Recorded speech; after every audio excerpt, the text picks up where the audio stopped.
Hello, this is my review. Best reviews, always. So far, I have not reviewed any movie that I didn't like, so that kind of makes my reviews pleasant to watch. Because I'm not a hater, not at all. So, Mickey 17. Oh boy, let's get into it.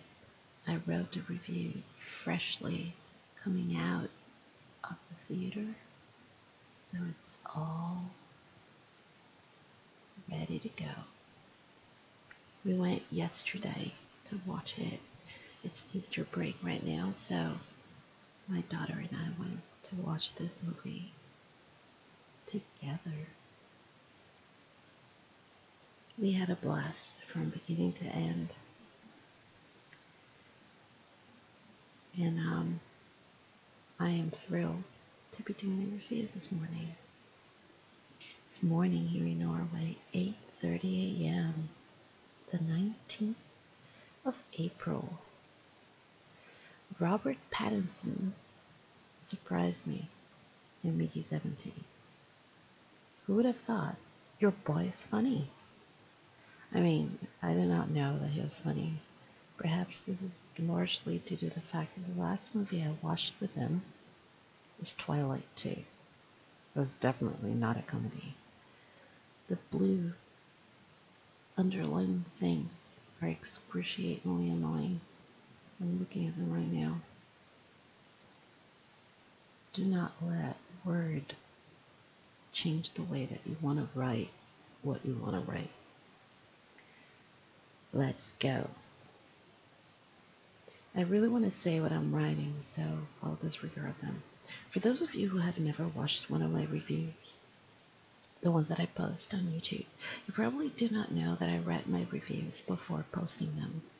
As a literature professor who constantly uses pop culture items such as movies and series to illustrate literary pieces that are translated into other types of materials. When I was a little girl, a teenager, and a young adult, I actually pretty much still do that, but it started quite young, when I was quite young. I would often read the book before watching a movie based on such book. I encourage my students to do the same. So this is another example of something that you can do with this movie. Mickey 17 is based on somebody was asking on Google if this is a true story. I'm not going to judge. I'm just going to put that out there, that somebody actually thought it was a true story. It is based on a novel written 2022 by Edward Ashton. The novel is called Mickey 7. I did not read the novel, but it's something that you can do if you're into doing that. I do intend to read it now that I've watched the movie. Yes. So the Twilight movies, they were not my cup of tea. I watched the second one at the movie theater because I went to the movies every week with my daughter. So it didn't matter what was on. I would just go with her. It was called Baby Hino, and we could take the babies with us and toddlers as long as they could understand what was going on the screen. And that's how we did it back then. We would go every single week. So whatever's on, I would watch whatever was on there. And it didn't really matter to me. So I ended up watching Twilight 2. It was not anything spectacular, but his acting was on point. Your boy was good. So I ended up watching it. That's how I knew who Robert Pattinson was, and I have not watched any other movie with him. So what caught my attention about Robert Pattinson was how fitting he was to that role in Twilight 2. He was really solid. In this movie, Mickey 17, in spite of the subject matter being heavier than that of a comedy and funnier than that of a straight up drama, the mixture made the movie even more enjoyable. Science fiction is not my favorite genre. Nonetheless, I'm open minded when it comes to a movie that embodies other aspects that are not exclusively those of a science fiction motion picture. Mickey 17 made me smile, laugh out loud, jump out of my seat in excitement, close my eyes in squinting terror, and more than anything, it made me see a side of Robert Pattinson I never thought I would see. He was not the only star in this movie, though. Naomi Ackie, who seems to be in everything lately. She was in Blink twice. She famously played Whitney Houston in the biopic about her. Fantastic actress. She was stellar in Mickey 17 as well. When an actor's performance is accurate, we'll love them for being kind and sweet, and we'll be extremely angry at them, whether being mean or acting questionably. Naomi Ackie was not a villain in this movie, in the sense that she did not antagonize everyone. She was, oh boy, she gave us everything. She gave us everything in this movie. This is like a straight on. There were villain moments for her in this picture. She's a strong woman with very important responsibilities. Her job entails having those qualities of a strong woman. Without giving too much away, I will say that the storyline, which moves the whole story, revolves around Mickey 17 and Nasha. Their love story is unusual. Nevertheless, it is not any less romantic than a regular love story. I am by no means saying this because of the interracial nature of their connection. What is unusual about their relationship is how they meet and how they carry on their romantic interactions somewhere away from planet Earth. Imagine watching your partner die 17 times and share his pain.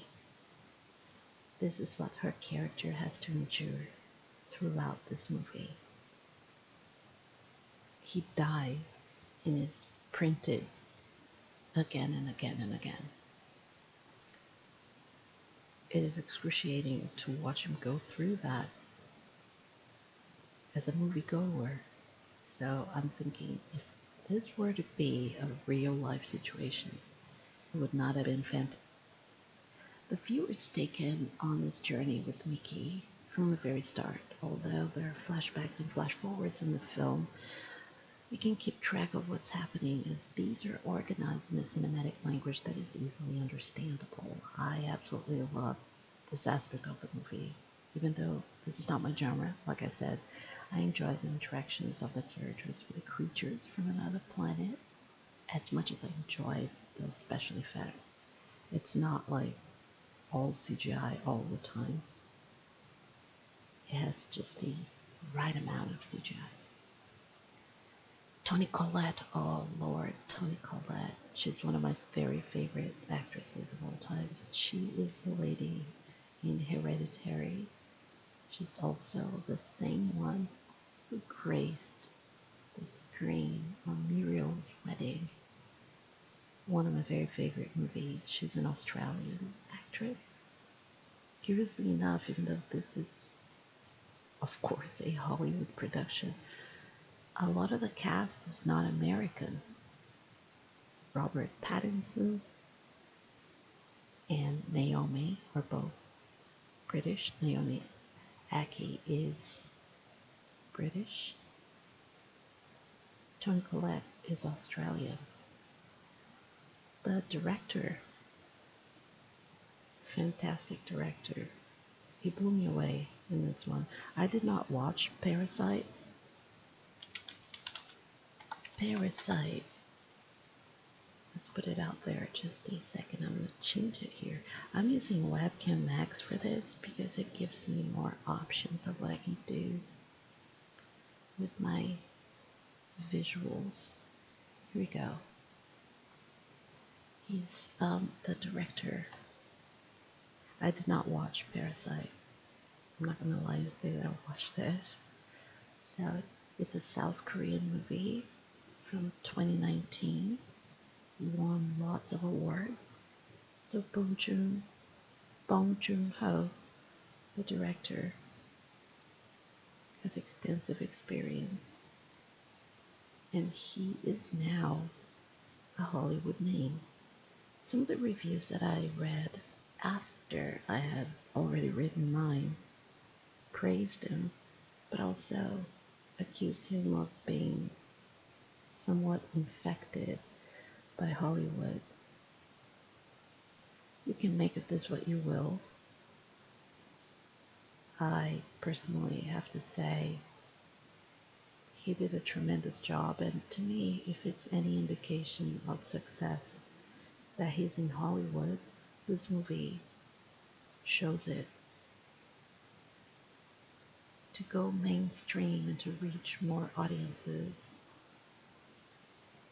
going full Hollywood is the way to do it.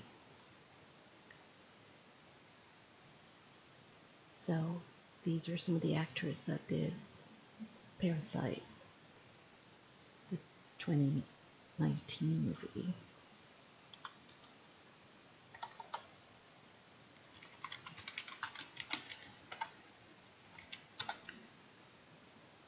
I did not watch it, I'm not gonna lie. I might. I focus on movies in English. Your girl is not afraid of reading subtitles, not at all. But I teach English and Spanish mostly, so I like to watch movies in English, Spanish, and then Portuguese. I watched a lot of movies and series in Norwegian when I was learning Norwegian, but I haven't so much as of late. Anyway, so Bong Joon-ho, fantastic director. He did a fantastic job in this movie as well. Like I said, a lot of people are not liking it, but I liked it. I thought it was awesome. The audience loved it too, at least in the movie theater where I was. So there's just enough comedic relief in this movie for you to laugh. You can cry, you can laugh, you can feel like that suspenseful, that heart tugging sensation of you're feeling for the characters, even the creatures in the movie, the aliens. They are characters in this movie. They have a voice. I don't want to say too much. But yeah, Mark Ruffalo is also one of the greatest villains in the story. He antagonizes everyone. And he, perhaps, I'm not going to say it was intentional, because I don't know. I mean, how could I possibly know? But he kind of, should I say it? Should I say it? I felt some Trump vibes from him. Like he was doing a caricature of Trump. Playing Kenneth Marshall is incredibly entertaining. Nonetheless, even if you are a Trump supporter, it is irrefutable that Trump is a funny character. He really is. So, yeah, I thought he was, he was doing a bit of a caricature of Trump. I could be wrong. These are just my perceptions. I thought the movie was outstanding. I really recommend it. The outstanding performances, especially effects, allied with the spectacular storylines that kept me anxiously waiting for what was to come next gave me a fantastic experience. I actually might watch this movie again. Nikki 17. Subscribe for more reviews. And also there's a lot to see. Blogs, I do fashion blogs. Not really though, not fashion. I do show what I wear. Sometimes it's fashionable, sometimes it's a mess. My skincare, I have a video with skincare. I have all sorts of different types of videos in here. Subscribe. I'm Pollyanna, by the way. Yes, that's my real name.